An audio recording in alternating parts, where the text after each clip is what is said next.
আমন্ত্রণ দীপ্ত সংবাদে সাথে আছি আমি তারান্নুম জ্যোতি। শুরুতেই জানাবো সংবাদ শিরোনাম। ইসির শুনানিতে দুই প্রার্থীর আইনজীবীদের মধ্যে বাকবিতণ্ডা, অষ্টম দিন প্রার্থিতা পেলেন ৪৫ জন। রাজনৈতিক দলগুলোর নির্বাচনী ইশতেহার নিয়ে আগ্রহ নারীদের, সহিংসতা বন্ধের অঙ্গীকার দাবি। কৌশলের নামে বিএনপি নেতাকর্মীরা গুপ্ত বা সুপ্ত বেশ ধারণ করেনি, মতবিনিময়ে তারেক রহমান। ঢাকায় গণমাধ্যম সম্মেলন, গণতন্ত্রের পথে বাধা সৃষ্টিকারীদের বিরুদ্ধে সাংবাদিকদের ঐক্যে গুরুত্ব।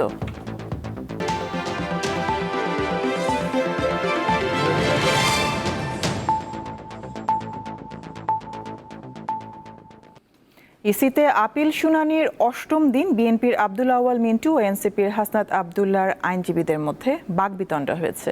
পরে আইনশৃঙ্খলা বাহিনী পরিস্থিতি নিয়ন্ত্রণে আনে। এদিন ১১২টি আপিল শুনানি শেষে মঞ্জুর হয় ৪৫টি, বাতিল হয়েছে ৩৭টি এবং অপেক্ষমান রাখা হয়েছে ১৯টি আবেদন। এছাড়া ১১টি আবেদন প্রত্যাহার করা হয়েছে। দ্বৈত নাগরিকত্ব বিষয়ক কয়েকটি শুনানি আগামীকালের জন্য রেখেছে ইসি। শনিবার দুপুরে আগারগাঁও নির্বাচন কমিশন ভবনে আপিল শুনানির এক পর্যায়ে বিএনপি প্রার্থী আব্দুল আউয়াল মিন্টু ও এনসিপি প্রার্থী হাসনাত আবদুল্লাহর আইনজীবীদের প্রকাশ্যে বাকবিতণ্ডায় জড়িয়ে পড়তে দেখা যায়। ইসি পরিস্থিতি নিয়ন্ত্রণে ব্যর্থ হলে আইনশৃঙ্খলা বাহিনী পরিস্থিতি সামাল দেয়। শুনানি শুরু হলে উভয় পক্ষকে কঠোরভাবে সাবধান করে দেয় ইসি। গণমাধ্যমের কাছে হাসনাত আবদুল্লাহ দাবি করেন আব্দুল আউয়াল মিন্টু তাকে ও তার আইনজীবীকে লক্ষ্য করে আপত্তিকর মন্তব্য করেছেন।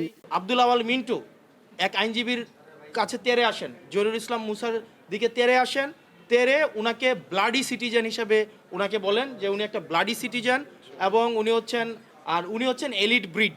উনি এলিট ব্রিড আর দ্বৈত নাগরিকত্বের বিষয়ে স্ট্রিক্ট অবস্থান রাখার জন্য কমিশনে যারা সাবমিশন দিচ্ছিলেন সেই সব আইনজীবীদেরকে উনি বলছিলেন উনারা হচ্ছেন ব্লাডি সিটিজেন। তো সেই জায়গাটিতে আমরা প্রতিবাদ করি। এ বিষয়ে আব্দুল আউয়াল মিন্টুর পক্ষ থেকে তাৎক্ষণিক কোনো বক্তব্য পাওয়া যায়নি। এর আগে পাল্টাপাল্টি আপিল শুনানি শেষে কুমিল্লা ৪ আসনে বিএনপি প্রার্থী মঞ্জুরুল আহসান মুন্সির প্রার্থিতা বাতিল হয়। বহাল থাকে এনসিপির হাসনাত আবদুল্লাহর প্রার্থিতা। এদিকে মনোনয়ন বৈধ হওয়া প্রার্থীরা নিজেদের নিরাপত্তা ও লেভেল প্লেয়িং ফিল্ড নিশ্চিতের দাবি জানিয়েছেন। আপিল করে আমি আমার প্রার্থিতা ফ্রি পেয়েছি। আমরা বলা সত্ত্বেও রিটার্নিং অফিসাররা দেয় নাই। আমি গতকালও বলছি যে ওনারা চাচ্ছে না যে বাংলাদেশের কমিউনিস্ট পার্টি বাংলাদেশের যারা জন্ম দিয়েছেন তারা নির্বাচন করুক। চরাঞ্চলের ৬টা ইউনিয়নের 50% লোকজন এখনও তাদের বাড়ি ঘরে থাকতে পারছে না, কারণ সেখানকার আইনশৃঙ্খলা পরিস্থিতি খুবই খারাপ।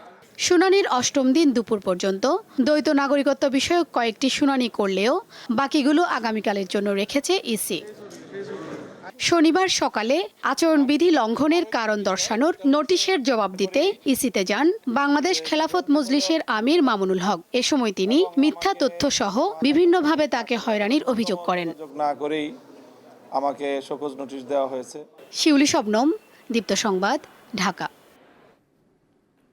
নির্বাচন কমিশন দ্বৈত নাগরিক ও ঋণ খেলাপিদের মনোনয়ন বৈধ ঘোষণা করলে আইনি লড়াই ও রাজপথে নামার হুঁশিয়ারি দিয়েছে এনসিপির নির্বাচন পরিচালনা কমিটি। শনিবার রাজধানী বাংলা মোটরে দলটির অস্থায়ী কার্যালয়ে সংবাদ সম্মেলনে এই কথা জানান এনসিপির নির্বাচন পরিচালনা কমিটির চেয়ারম্যান আসিফ মাহমুদ সজীব ভূঁইয়া।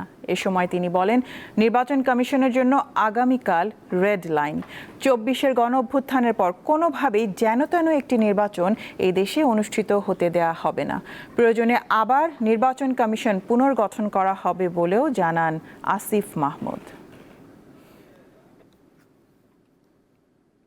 আপনারা যদি জনপ্রতিনিধি হতে চান তাহলে প্রকৃত অর্থে প্রথমে এককভাবে বাংলাদেশের নাগরিক হন। আমরা কোনো বিদেশি নাগরিককে বাংলাদেশের নির্বাচন করতে দেব না। আমরা কোনোভাবেই যদি নির্বাচন কমিশন এক্ষেত্রে সংবিধান লঙ্ঘন করার কিংবা কোনো ধরনের ইন্টারপ্রিটেশন দেওয়ার কিংবা কোনো ফাঁকফোকরের মধ্য দিয়ে তাদেরকে এখতিয়ার বহির্ভূতভাবে তাদের প্রার্থিতা বৈধ করার কোনো চেষ্টা করে, তাহলে আমরা একই সাথে আইনি লড়াই লড়বো এবং একই সাথে রাজপথেও নামবো। ইউরোপীয় ইউনিয়নের পর্যবেক্ষকরা স্বাধীন ও নিরপেক্ষভাবে নির্বাচন পর্যবেক্ষণ করবে, তারা কোনো হস্তক্ষেপ করবে না। ইইউ নির্বাচন পর্যবেক্ষণ মিশনের উপপ্রধান ইন্তালাসে এসব কথা বলেছেন। শনিবার তিনি জানান, নির্বাচনের সময় পর্যবেক্ষকরা দেখবেন জাতীয় আইন মানা হচ্ছে কিনা এবং আন্তর্জাতিক মান বজায় রাখা হচ্ছে কিনা। প্রতি সপ্তাহে তারা এইসব বিষয়ে প্রতিবেদন দেবেন, যা বিশ্লেষণ করা হবে। ভোট শেষ হওয়ার 2 মাস পর ফাইনাল রিপোর্ট দেয়া হবে। প্রতিটি নির্বাচনের জন্য আইনশৃঙ্খলা পরিস্থিতি খুবই গুরুত্বপূর্ণ।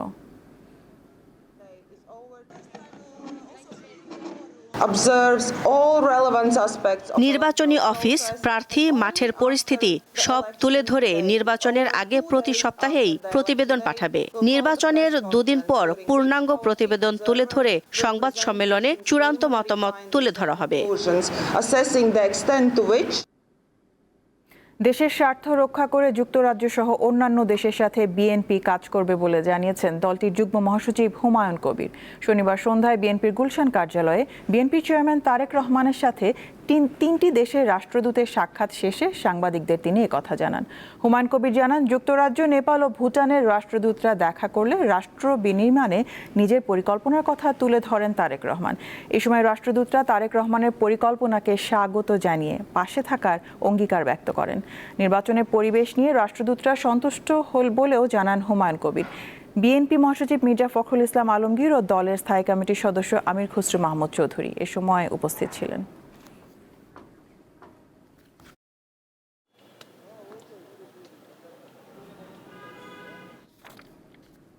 ইসলামী আন্দোলনের জন্য দরজা খোলা বলে জানিয়েছে জামায়াতে ইসলামী। তবে বাংলাদেশ খেলাফত মজলিস বলছে, আসন সমঝোতার আর কোনো সুযোগ নেই।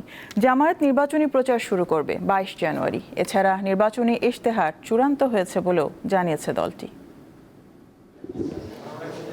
নির্বাচন ও সমসাময়িক নানা ইস্যুতে শনিবার সকালে রাজধানীর মগবাজারে জামায়াতের কেন্দ্রীয় কার্যালয়ে বৈঠকে বসে জামায়াতের সর্বোচ্চ ফোরাম, নির্বাহী পরিষদ। এ সময় নির্বাচন ইশতেহার ও জোটে নানা বিষয় নিয়ে আলোচনা হয়।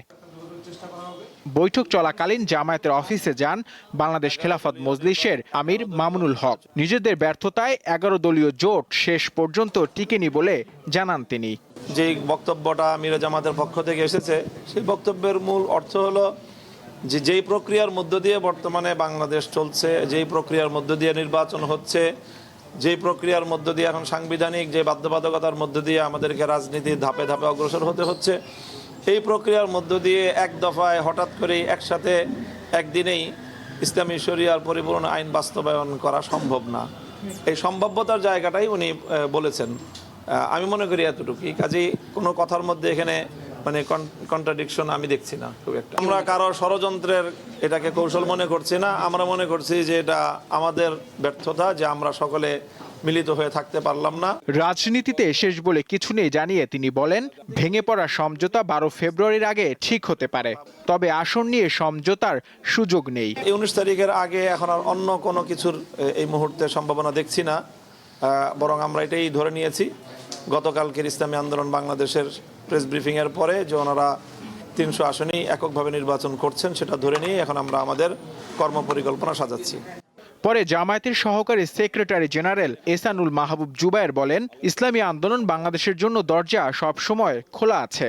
বাকি 47টা আসন নিয়ে আপনাদের কোনো আলোচনা হয়েছে কিনা? আন্দোলনরত যে 10টি দল, নির্বাচনী ঐক্য প্রক্রিয়া যারা আছেন, তার একটা লিয়াজো কমিটি আছে। সেই লিয়াজো কমিটি এই বিষয়ে দায়িত্বপ্রাপ্ত, ওনারা আলোচনা করে প্রয়োজনীয় সিদ্ধান্তগুলো বা তাদের প্রস্তাবনাগুলো শীর্ষ নেতৃবৃন্দকে জানাবেন, তারপরে সিদ্ধান্ত হবে। তিনি জানান, 22 জানুয়ারি ঢাকা মহানগরে জামায়াতের আমিরের কর্মসূচির মাধ্যমে শুরু হবে নির্বাচনী সফর। জামায়াতে ইসলামী নির্বাচনী ইশতেহার চূড়ান্ত বলেও জানান তিনি। নূর আলম, দীপ্ত সংবাদ, ঢাকা।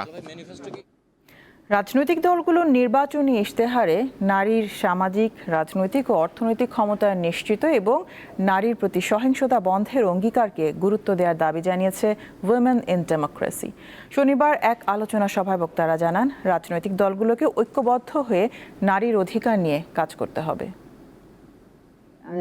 যে আইন শনিবার রাজধানীতে নির্বাচনে কেমন ইশতেহার চাই প্রসঙ্গ নারী শীর্ষক গোলটেবিল আলোচনার আয়োজন করে উইমেন ইন ডেমোক্রেসি। আলোচনায় অংশ নেন বিএনপি, জামায়াতে ইসলামী ও এনসিপি সহ বিভিন্ন রাজনৈতিক দল এবং সাংবাদিক সহ বিভিন্ন শ্রেণী পেশার প্রতিনিধি। এতে বক্তারা জানান, নারীরা বাড়তি সুবিধা চায় না, মানবিক মর্যাদা চায়। সমাজে যদি নারী বিদ্বেষ থেকে থাকে সেটা সরানোর জন্য দীর্ঘ সময়ের চেষ্টা করতে হবে, কিন্তু অন্তত আমরা যাতে এটা বাড়তে না দিই এবং আমরা কিভাবে এটা করবো এটা একটা গাইডলাইন এবং আউটলাইন চাই। আমরা কি আসলে নারীকে সেই কমফোর্ট জোনটা দিতে যাচ্ছি, নাকি নারীকে আসলে কর্মঘণ্টা কমিয়ে ঘরে রাখতে যাচ্ছি, এটি একটা বড় প্রশ্ন। সুতরাং রাজনীতিবিদদেরই আসলে সিদ্ধান্ত নিতে হবে যে নারীদের আমরা এগিয়ে দিতে যাচ্ছি নাকি আসলে পিছিয়ে দিতে যাচ্ছি। বক্তারা জানান, নির্বাচনে দিন দিন নারী প্রতিনিধিত্ব কমে আসছে। দলীয় নীতি নির্ধারণেও নারীর সংখ্যা কম। পুরুষরা আধিপত্য দেখিয়ে তারা নীতি নির্ধারণের সকল পর্যায়ে দখল করে রেখেছেন। সেখানে নারীদের কোনো ভয়েস নাই এই মুহূর্তে বাংলাদেশের কোনো পলিটিক্যাল পার্টিতে। নারীকে যোদ্ধা হিসেবে দেখতে চাই, নারীকে নাগরিক হিসেবে দেখতে চাই, ভিকটিম হিসেবে না। আলোচকরা জানান, নারীরা যেন তাদের মতো করেই চলতে পারে, পোশাকের স্বাধীনতা, কাজের সুযোগ পায়, সে বিষয়ে সব রাজনৈতিক দলকে পদক্ষেপ নিতে হবে। এই হিজাবি নন হিজাবি, নাস্তিক, তারপরে ভারতীয় পাকিস্তানি, এই নানা বিভাজন দূর করতে হবে, নারীদের অংশগ্রহণ বাড়াতে হবে, নারীদেরকে স্পেশাল সুযোগ দিতে হবে। আগামীতে শিক্ষা, স্বাস্থ্য এবং নিরাপত্তা, স্বাধীনভাবে চলাফেরা নারীদের ব্যাপারে আমাদের ইস্তেহারে অগ্রাধিকার প্রদান করা হবে ইনশাআল্লাহ। বক্তারা জানান, আগের তুলনায় নারীদের প্রতি সমাজের দৃষ্টিভঙ্গি পরিবর্তন হয়েছে। শুধু নারী নয়, সমাজেরও নিরাপত্তা প্রয়োজন। আমাদের যোদ্ধা হিসেবে আমাদের সমাজকে পরিবর্তন করতে হবে। সেই জন্য আজকে রাজনীতি বলেন, কে আমরা একজন নারী অধিকারের কর্মী বলেন, আমাদের সবাইকে ঐক্যবদ্ধ থাকতে হবে। নিছক প্রধানমন্ত্রী হওয়ার নারী নেতৃত্ব নয়, সমাজটাকে বদলানোর এবং নারীর যে পরিবেশ, সেই পরিবেশকে বদলানোর মতো নেতৃত্ব যদি গড়ে ওঠে তাহলে একটা বিরাট কাজ হতে পারে। আলোচনায় বলা হয়, নারীর যোগ্যতা অনুযায়ী তাদের কর্মসংস্থানের ব্যবস্থা করতে হবে। দৃষ্টিভঙ্গিটাই আগে চেঞ্জ করতে হবে। দিলশা দানি, দীপ্ত সংবাদ, ঢাকা। কৌশলের নামে বিএনপি নেতাকর্মীরা কখনো গুপ্ত বা সুপ্ত বেশ ধারণ করেনি বলে জানিয়েছেন দলটির চেয়ারম্যান তারেক রহমান। শনিবার এক অনুষ্ঠানে তিনি আরও বলেন, ফ্যাসিবাদের বিরুদ্ধে আন্দোলনের পাশাপাশি স্বজনহারা মানুষের পাশে দাঁড়াতে সর্বোচ্চ চেষ্টা করেছে বিএনপি।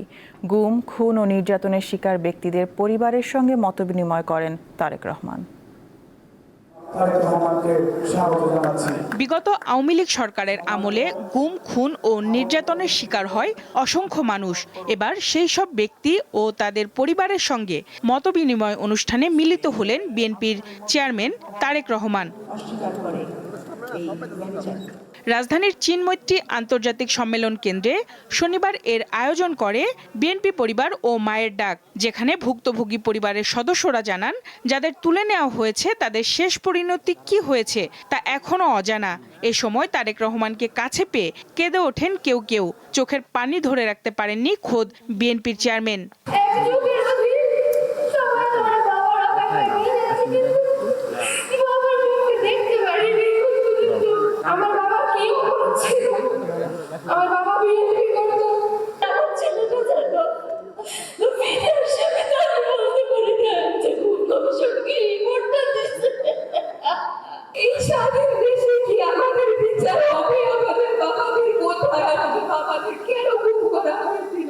অনুষ্ঠানে প্রধান অতিথির বক্তব্যে তারেক রহমান আশ্বাস দেন, গুম খুনের শিকার ব্যক্তিদের পরিবারের পাশে থাকবে তার দল। ফ্যাসিবাদ বিরোধী আন্দোলনে যারা গুম হয়েছে, যারা শহীদ হয়েছেন, তাদের প্রতি আগামী দিনের গণতান্ত্রিক যে রাষ্ট্রের আকাঙ্ক্ষা আমরা দেখছি, সেই গণতান্ত্রিক রাষ্ট্র এবং সরকারের অবশ্যই অনেক অনেক দায় এবং দায়িত্ব রয়েছে। কেউ ষড়যন্ত্র করে বিএনপিকে দমন করে রাখতে পারবে না বলেও উল্লেখ করেন তিনি। কৌশলের নামে গুপ্ত কিংবা সুপ্ত বেশ ধারণ করেনি বিএনপির কর্মীরা। যে দলের নেতাকর্মীরা অন্যায়ের বিরুদ্ধে এ ধরনের আপোষহীন ভূমিকা রাখতে পারে, সেই দলের বিরুদ্ধে ষড়যন্ত্র কিংবা অপপ্রচার চালিয়ে কেউ এই দলকে দমন করে রাখতে পারবে না। নির্বাচন কমিশন এরই মধ্যে কিছু বিতর্কিত পদক্ষেপ নিয়েছে বলেও অভিযোগ করেন তারেক রহমান। যারা বিভিন্ন উসিলা দিয়ে বিতর্ক তৈরি করে গণতন্ত্রের পথকে আবার নষ্ট করার বা ব্যাহত করার চেষ্টা করছেন, তারা যাতে সফল না হয়। বিএনপির শীর্ষ এই নেতা বলেন, বিভিন্ন কথা বলে কেউ কেউ গণতন্ত্রের পথ বাধাগ্রস্ত করতে চায়, তারা যেন সফল হতে না পারে সেদিকে সতর্ক থাকতে হবে, তাতে যাতে কেউ ব্যাঘাত করতে না পারে। সঞ্জিদা প্লাবনী, দীপ্ত সংবাদ, ঢাকা। যারা গণতন্ত্রের পথে বাধা তৈরি করতে চায় তাদের বিরুদ্ধে সাংবাদিকদের ঐক্যবদ্ধ থাকার আহ্বানের মধ্য দিয়ে অনুষ্ঠিত হলো গণমাধ্যম সম্মেলন। এতে অংশ নিয়ে জ্যেষ্ঠ সাংবাদিকরা বলেন, নির্বাচিত সরকার আসলেই গণমাধ্যম সবকিছু পেয়ে যাবে এমনটা ভাবার কারণ নেই। তবে স্বাধীন সাংবাদিকতায় বিশ্বাস করলে সরকারই সবচেয়ে বেশি লাভবান হয় বলে মত তাদের। দেশে সাম্প্রতিক মাসগুলোতে তথাকথিত মব ভায়োলেন্স বা সংঘবদ্ধ সহিংসতা কেবল রাজপথে সীমাবদ্ধ থাকেনি, তা সরাসরি আঘাত এনেছে সংবাদপত্রের দপ্তর এবং সাংবাদিকদের নিরাপত্তার ওপর। এমনই এক প্রেক্ষাপটে দাঁড়িয়ে শনিবার রাজধানীর কৃষিবিদ ইনস্টিটিউটে অনুষ্ঠিত হলো গণমাধ্যম সম্মেলন। সংবাদপত্রের মালিকদের সংগঠন news paper owners association of Bangladesh NOAB ও সম্পাদকদের সংগঠন সম্পাদক পরিষদ যৌথভাবে এ সম্মেলনের আয়োজন করে। জেলা লেভেলে কিংবা উপজেলা লেভেলে যে কাজ করব, আলোচনায় সাংবাদিকদের নিরাপত্তা নিশ্চিত করতে আইনি ও প্রশাসনিক পদক্ষেপ নেওয়ার দাবি জানান সাংবাদিক নেতৃবৃন্দ। আমরা যারা ঢাকার বাইরে থেকে যারা এখানে এসেছেন, আমরা 24 ঘন্টায় একটা অনিরাপদ পরিস্থিতির মধ্যে এখন বসবাস করছি। দায়িত্বশীল গণমাধ্যম যে ভয়হীন পরিবেশে কোনো বাধা ছাড়াই চলতে পারে সেই আবেদন নিয়ে এসেছি।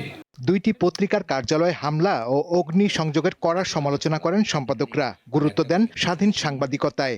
গণতান্ত্রিক আকাঙ্ক্ষাকে বাস্তবায়ন করবার মাধ্যম হিসেবে যে সমস্ত প্রতিষ্ঠান কাজ করেন সেগুলোকে স্তব্ধ করে দেবার জন্য যারা নানাভাবে রাষ্ট্রের দিক থেকে, সরকারের দিক থেকে, আইনগতভাবে আইনের বাইরে মার্শালের মাধ্যমে যারা স্তব্ধ করতে চান, সম্মিলিত প্রয়াসগুলো গ্রহণ করা প্রয়োজন সমস্ত প্রতিবন্ধকতার বিরুদ্ধে। যেই সমাজে স্বাধীন সাংবাদিকতার বিচরণ খুব বলিষ্ঠ, সেই সমাজ গণতান্ত্রিক হয়, সেই সমাজ বৈষম্যহীন হয়। অনুষ্ঠানে সাংবাদিকদের মধ্যে ঐক্যের গুরুত্বের কথা উল্লেখ করেন কেউ কেউ। কিন্তু ঐক্যবদ্ধ হতে হলে আপনাদের বিকল্প কিছু আরও গুণ থাকতে হবে, যাতে আপনার সাংবাদিকতা কিছুদিন হলেও বাদ দিয়ে অন্য কিছু নির্ভরশীল করতে পারেন। কেন মাসের শেষে টাকাটাই হচ্ছে প্রধান কথা, টাকা যাতে নিশ্চিত হতে পারেন, কিন্তু দয়া করে আপনারা চিন্তা করুন। এটা আমাদের ভাবার কোনো কারণ নাই। আগামী সরকার, নির্বাচিত সরকার আসলে আমাদের সব কিছু আমরা পেয়ে যাব। অতীতে হয়নি, এখনো হবে না। আগামীতে এদের ভাবনাটাও আমাদের জন্য সাবধানের সতর্কতার সঙ্গে আমাদেরকে ভাবতে হবে। গণমাধ্যম সংস্কার কমিশন গঠন হলেও সেই রিপোর্ট বাস্তবায়নের উদ্যোগ না থাকায় এর সমালোচনা করেন সম্মেলনে অংশগ্রহণকারীরা।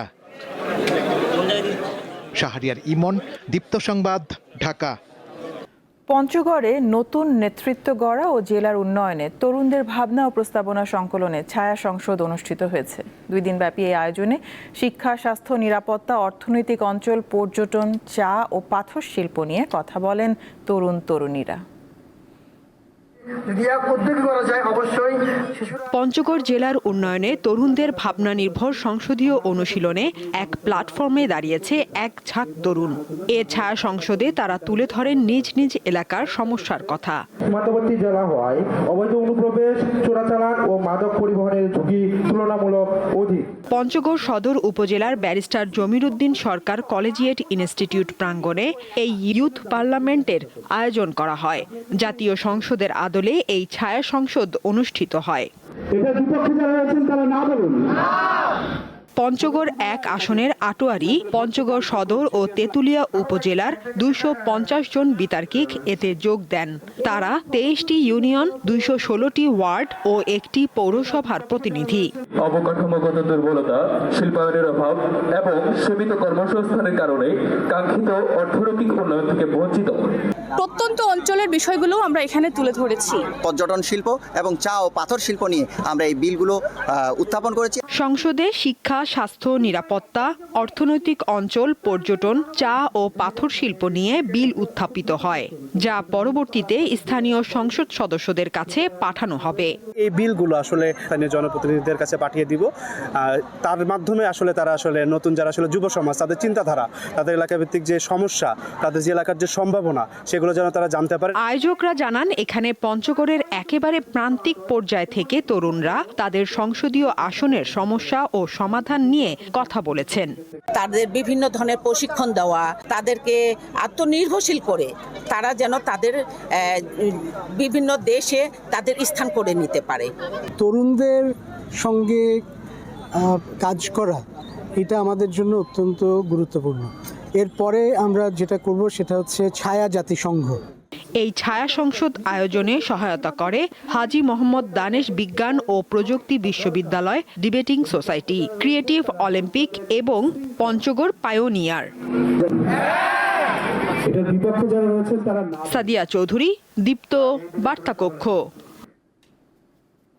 Sylhet MAG Osmani medical college হাসপাতালে অনির্দিষ্টকালের কর্মবিরতি পালন করছেন ইন্টার্ন চিকিৎসকরা।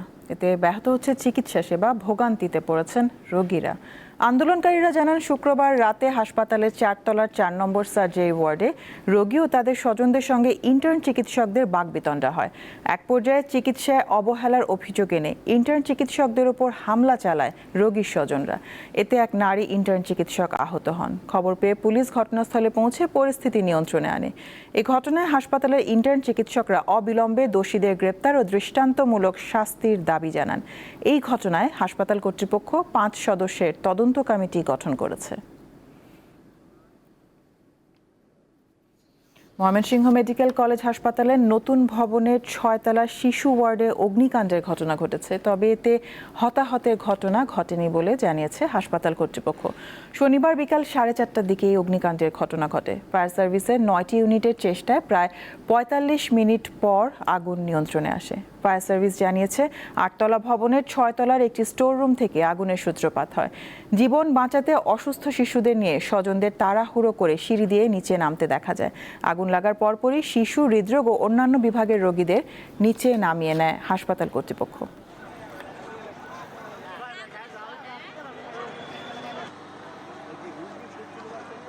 গাজায় যুদ্ধবিরতির দ্বিতীয় ধাপের অংশ হিসেবে শান্তি পরিষদ গঠন করেছেন যুক্তরাষ্ট্রের প্রেসিডেন্ট ডোনাল্ড ট্রাম্প, যার নাম দেয়া হয়েছে বোর্ড অব পিস। স্থানীয় সময় শুক্রবার গাজার প্রশাসন তদারকির জন্য এই বোর্ডের সদস্যদের নাম ঘোষণা করে হোয়াইট হাউস, যার প্রধান হিসেবে থাকছেন ট্রাম্প নিজেই। এছাড়া রয়েছেন মার্কিন পররাষ্ট্রমন্ত্রী মার্কো রুবিও, ট্রাম্পের বিশেষ দূত স্টিভ উইটকফ, যুক্তরাজ্যের সাবেক প্রধানমন্ত্রী টনি ব্লেয়ার এবং ট্রাম্পের জামাতা জ্যারেড কুশনার। এর আগে বৃহস্পতিবার 15 সদস্যের টেকনোক্র্যাট কমিটি গঠন করা হয়। এই কমিটিকে স্বাগত জানিয়েছে হামাস। এই অবস্থায় যুদ্ধবিরতি চুক্তির দ্বিতীয় ধাপের আলোচনা এগিয়ে নিতে হামাস সহ ফিলিস্তিনের অন্য সংগঠনগুলোর প্রতিনিধিরা মিশরের রাজধানী কায়রোতে রয়েছেন। নাট্যাচার্য সেলিম আল দীনের 18তম প্রয়াণ দিবস উপলক্ষে ঢাকা থিয়েটার আয়োজিত নাট্যোৎসবের পর্দা নামল আজ। শেষ দিন মঞ্চে প্রদর্শিত হয় নাটক রংমহাল। নির্দেশক জানান, নাটকটি সমাজের রূপ অরূপের আখ্যান। অন্ধ ভিক্ষুক দম্পতির দৃষ্টিশক্তি পাওয়ার তীব্র আকাঙ্ক্ষা, পৃথিবীর রূপ, রং, সৌন্দর্যকে দেখতে ব্যাকুল হয়ে এক সাধুর সংস্পর্শে তাদের চোখে আলো আসে। এরপরই বাধে বিপত্তি। স্ত্রী খুশবুর রূপ দেখে ভিক্ষুক রজবের আর পছন্দ হয় না। সুন্দরী নারীর আকর্ষণে রজব খুশবুকে ফেলে চলে যায়, কিন্তু খুশবু তাকেই ভালোবেসে যায়। চাকচিক্যে মোড়ানো রঙিন পৃথিবীর মোহ মানুষকে কতটা মানবতাহীন করে তুলতে পারে, রংমহাল নাটকের মাধ্যমে তারই রূপ মঞ্চে তুলে ধরা হয়েছে। শনিবার সন্ধ্যায় বাংলাদেশ শিল্পকলা একাডেমির নাট্যশালায় সেলিম আল দীনের প্রয়াণ দিবস উপলক্ষে আয়োজিত নাট্য উৎসবে রংমহাল মঞ্চস্থ করে ঢাকা থিয়েটার। এতে অভিনয় করেন নাসরিন নাহার, মিলু চৌধুরী, ফারজানা চুমকি, মোস্তফা রতন, অনেক ইসলাম সহ অনেকে। মানুষ মোহর ভেতরে পড়ে অনেক অন্যায় কাজ করে ফেলে, তারা ওই সময় বুঝতে পারে না। এই মোহটা এটাই নাটকে বুঝিয়েছে, আসলে মোহই সব না। সেলিম স্যারের প্রয়াণ উপলক্ষে আজকে এই যে নাট্য উৎসবের শেষ দিন, তাকে কেন্দ্র করে যে উৎসব, সেই উৎসবে আমার একটি নাটক মঞ্চায়িত হচ্ছে বা হলো আজকে। সেই জন্য আমি নিজেকে সৌভাগ্যবান মনে করি। নির্দেশক জানান, নবীন ও প্রবীণের মিশ্রণে গড়ে ওঠা এই নাটক সমাজের রূপ ও অরূপের আখ্যান। ঢাকাতে এটা আমার প্রথম ডিরেকশন। আমার নাটকটা প্রথম শোটা মহিলা সমিতিতে হয়েছে, আজকে দ্বিতীয় শো শিল্পকলা একাডেমিতে। আমি খুবই উৎফুল্লিত। বর্ণনাত্মক অভিনয় রীতির নিরিখে নাচ, গান ও অভিনয় নির্ভর রংমহাল মানব জীবনে নৈতিকতা বোধের উপলব্ধি দেবে বলে প্রত্যাশা নির্দেশকের। জহিরুল মোহসান, দীপ্ত সংবাদ, ঢাকা। শেষ করব দীপ্ত সংবাদ শিরোনামগুলো জানাবো আরো একবার। ইসির শুনানিতে 2 প্রার্থীর আইনজীবীদের মধ্যে বাকবিতণ্ডা, 8ম দিন প্রার্থিতা পেলেন 45 জন। রাজনৈতিক দলগুলো নির্বাচনী ইশতেহার নিয়ে আগ্রহ নারীদের, সহিংসতা বন্ধের অঙ্গীকার দাবি। গোসলের নামে বিএনপি নেতাকর্মীরা গুপ্ত বা সুপ্ত বেশ ধারণ করেনি, মতবিনিময়ে তারেক রহমান। ঢাকায় গণমাধ্যম সম্মেলন, গণতন্ত্রের পথে বাধা সৃষ্টিকারীদের বিরুদ্ধে সাংবাদিকদের ঐক্যে গুরুত্ব।